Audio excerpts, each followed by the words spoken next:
Welcome to episode 2 of Sunday Storytime. Alright, I am having a very hard time today, so if you hear me pause to drink tea, or if you hear me say a word incorrectly and continue going, that is the plan from here on out. Because my brain's not working and my laptop is not cooperating. So I'm just trying to get through this at this point. However, I do really like this week's book. I finished the first chapter like almost twice now because of all the issues I'm having. So, the book is Gladys the Vampire. Let me see if I can hold it further away. I am trying so hard. Gladys the Vampire by Heather Hein. Heather Hein is a local author if you also live in Colorado, and you are welcome to borrow this from me if you would like. So I will start with the blurb. Turned at 65 years old, Gladys is far from your typical vampire. With bad knees, thinning hair, and a thankless job at a nursing home, she's hardly the picture of immortal glamour.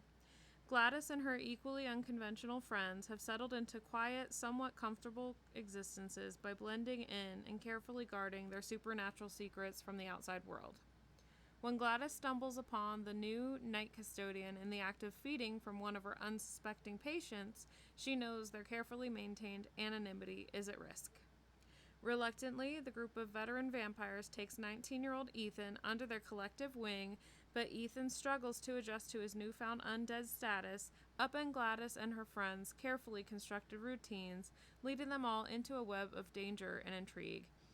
Equal parts darkly humorous and heartwarming, Gladys the Vampire is a tale of unlikely friendships, unexpected challenges, and the enduring bonds that unite us, even in the darkest of circumstances.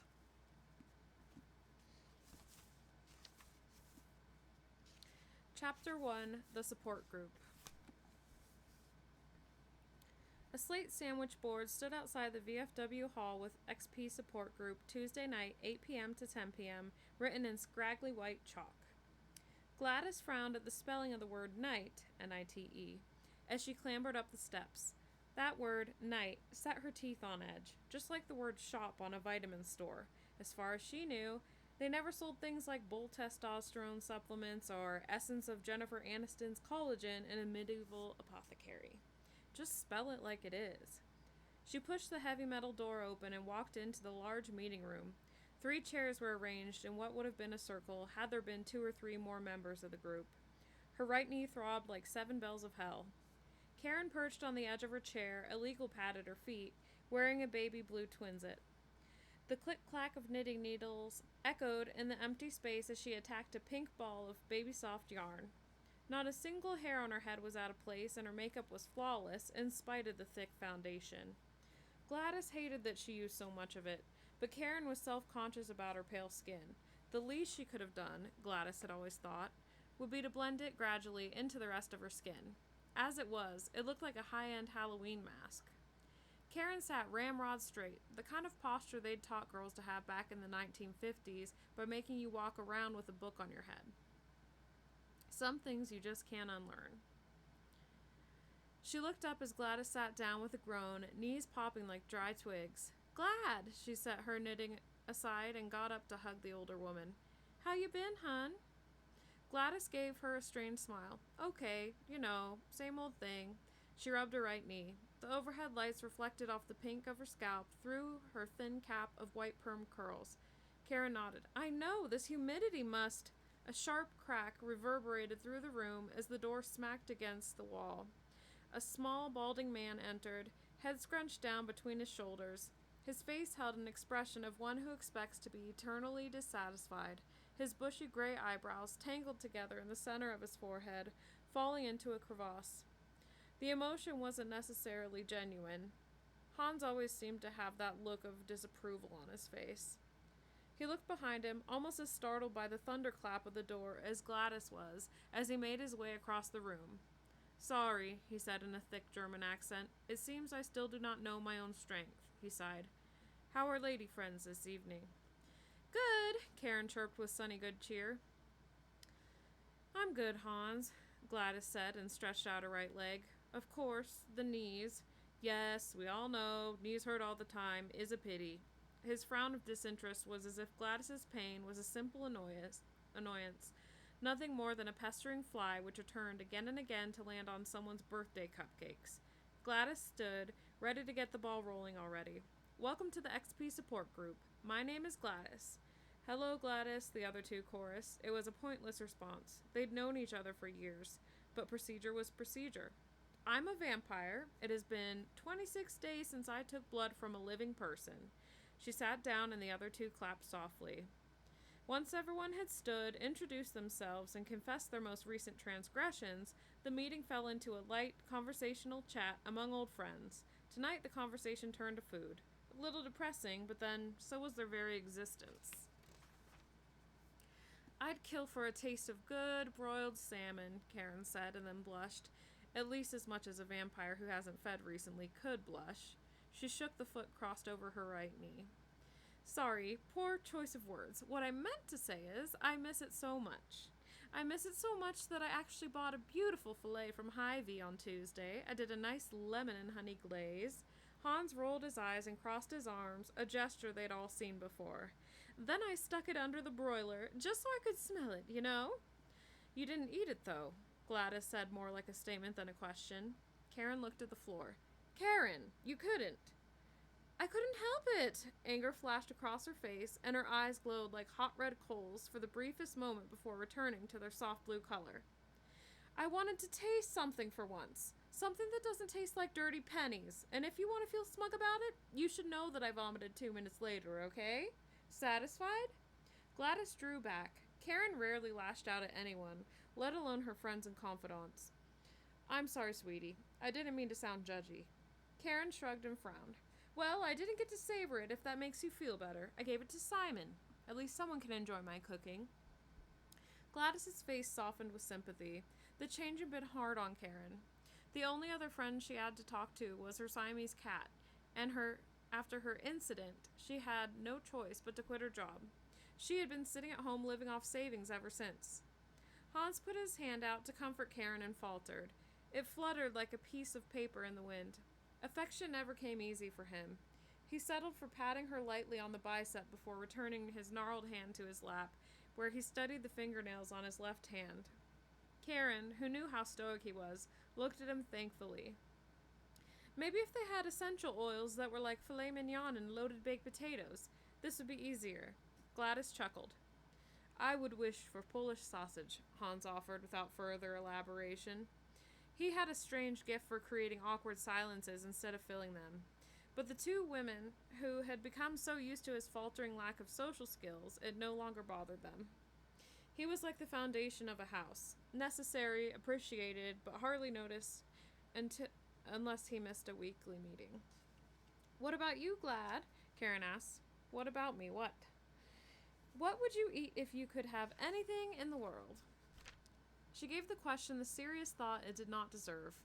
There were so many things she'd loved to cook in her former life, and none of them had been healthy by today's standards. A picture of her old dining room formed in her mind. She and her husband, never blessed with children of their own, gathered together with Donald's parents, aunts, uncles, and their children for a grand holiday meal.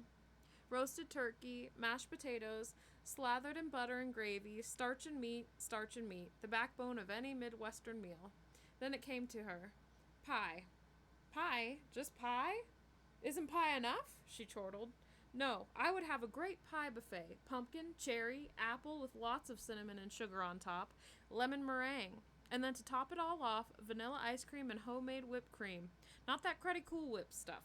The real deal. She wiped at her mouth, which was on the brink of drooling. These thoughts did her no good. No point in pining away for things they couldn't have.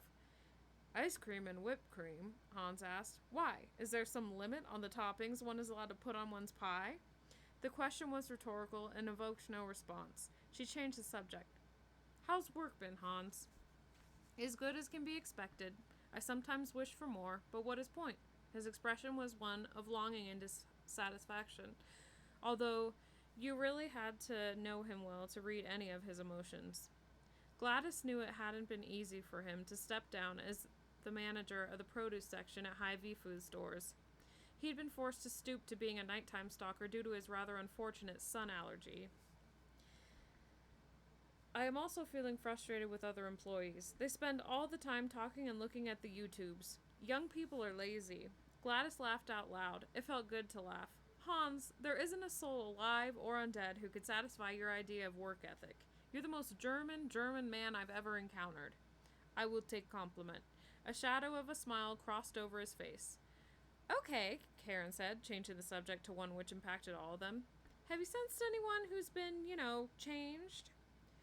They had to be ever vigilant in their search for others like them.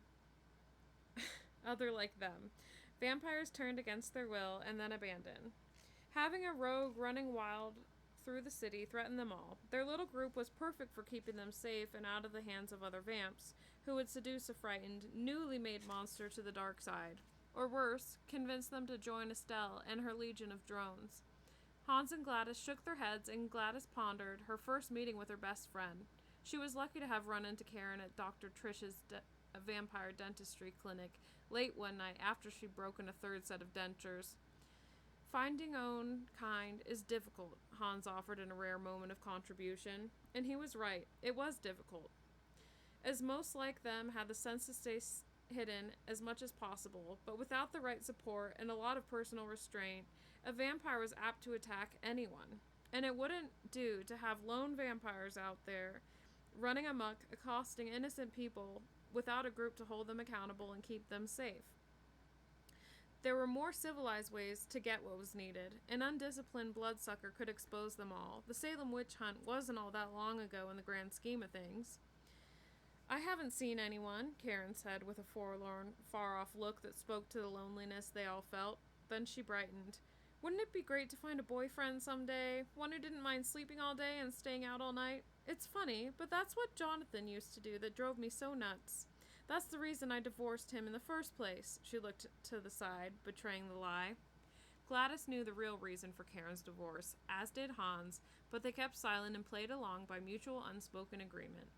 She personally had no desire to welcome anyone at all into her dull, repetitive life and had a hard time understanding why Karen would want to make things more complicated. She flapped her hand. Who needs a man when we have each other? Perhaps young lady is not as past prime as you. Hans, Karen slapped him lightly on the arm. That's not nice, but it's true. The meeting lasted another 30 minutes, and then they stood, took each other's hands, and chanted their closing mantra. The blood in the heart are for beating, not eating. After 50 rounds or more of the ruminative chorus, they walked out into the humid night, which felt close and suffocating. They walked together toward Gladys's aged Camry, cancerous with rust spots that would eventually devour the whole thing. Hans carried their sign in one hand. Gladys popped the trunk. Hold on, let me make room. She hefted out a canvas tote that bulged at the sides and set it gingerly on the ground. One for you. She handed Karen a plastic grocery bag tied at the top. And one for you. She handed another to Hans. Should we have one? Karen asked. She licked her lips twice with a flick of her tongue, the tips of her canines barely visible in the moonlight. Is no better time than present. Hans pulled out a 1-ounce bottle that had not long ago contained Jim Beam whiskey. Now it was filled with pure, tested, and most importantly, fresh blood. This week's flavor was O positive. Bottoms up.